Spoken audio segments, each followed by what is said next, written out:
missionaries in a foreign field. For some reason I can't explain. Once you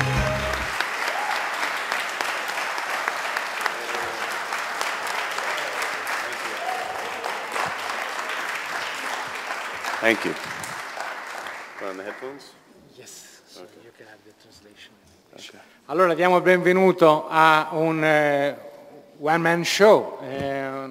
Questo signore Ben Stiller, come sapete, è il regista, l'interprete, cosceneggiatore, coproduttore di questo straordinario film che penso abbia fatto ridere tutti quanti, almeno quanto ho riso io. E se qualcuno ha già una domanda, allora già ce n'erano in effetti un bel po', allora chiedo alle signorine di passare il microfono di là. Prego. Buongiorno.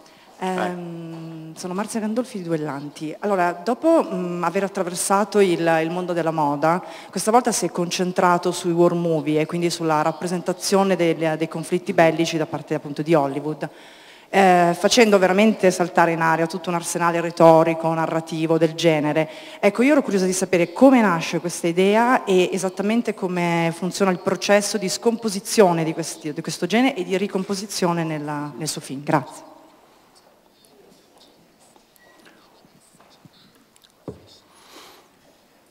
Well, for me, it's always been a genre that I really loved. I think that the Vietnam War movie, in particular, has sort of become this uniquely American genre over the last 30 years or so. And you know, for me, the movie was really about trying to find the humor in the idea of actors and reality, and actors. You know, the basic idea: actors stuck out in the jungle with fake guns, dealing with real bad guys. That was always the core idea, not really necessarily having to satirize Hollywood or movie making, but obviously that's all a part of it. But I think the idea of just actors dealing with reality and that basic idea, so all of it sort of came out of that. But it was really fun to be able to get into the whole world of those films in terms of the movie within the movie that we're making you know, at the beginning of the film, and I love those films. So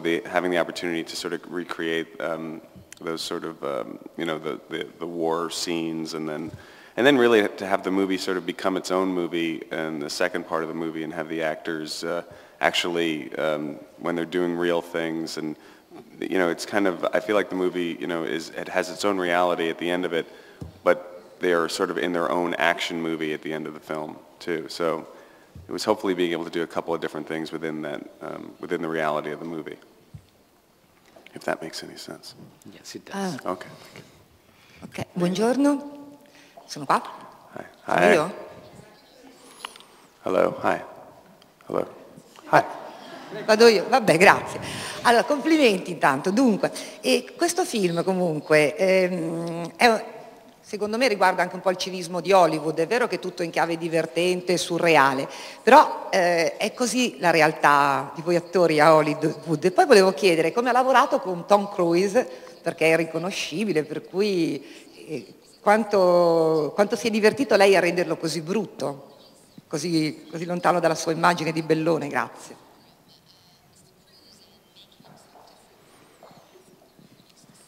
Well, I had a really great time working with Tom. I'm a huge fan of his, and I felt very fortunate to have him in the movie. He was really big hands. He wanted to have very big, hairy hands for the part, and I had the idea of him being bald because I thought it'd be really interesting just to see his intensity, but yet sort of, you know, not seeing him the way we're used to seeing him all the time, but yet his eyes and his intensity is still there. And I just, you know, think he had a great time doing a comedy. He's really, really funny. He's always had a good sense of humor.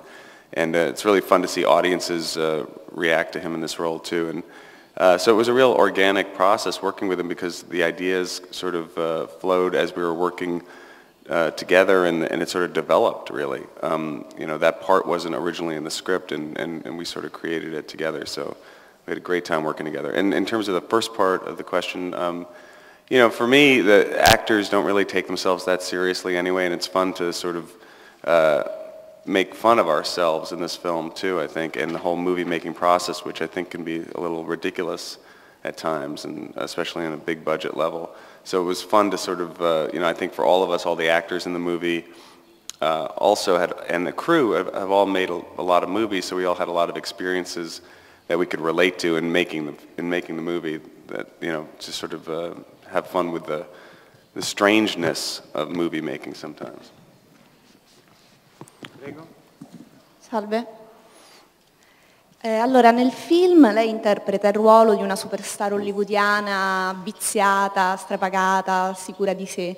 Volevo sapere nella sua vita reale, cioè come un personaggio, se in realtà ha qualche stravaganza in quanto star hollywoodiana e se sì quale. Grazie.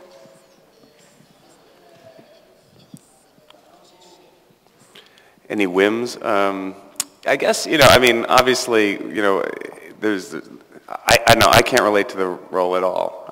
I've never been pampered ever in my life. I've never made any demands. That's a joke.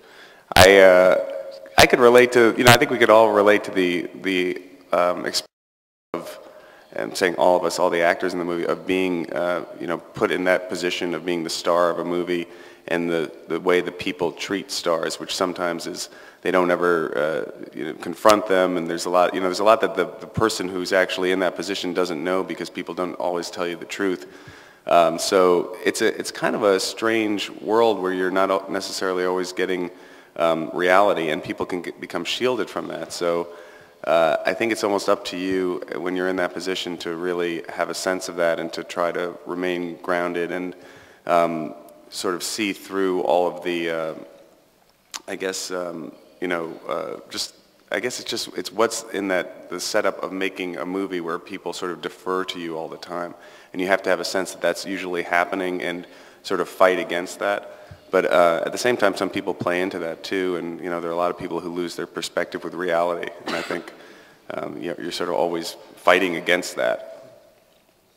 I think people also in the movie business, they never say no to you if you're in a position of power until you're not in that position anymore, and then it's sort of it can be a rude awakening. So I think that's something that you have to be aware of too in this business.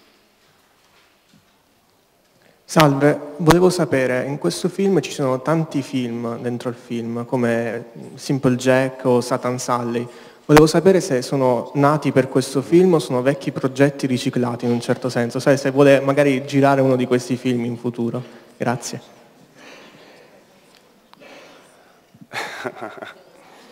I don't think that's going to happen.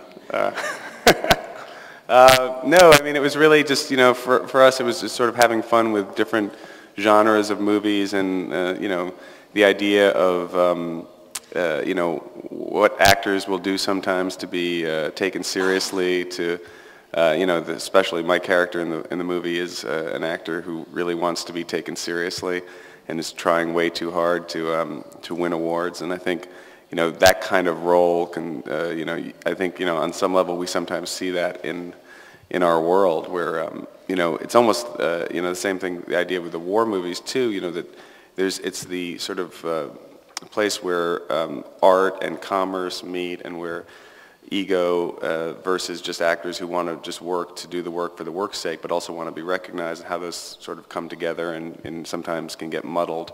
And I think that's where we're trying to find the humor and sort of in that. And so a film like Simple Jack is not too far from reality, I think. But in terms of my own reality, I don't think I would ever, after this movie, I'm never going to do that for sure.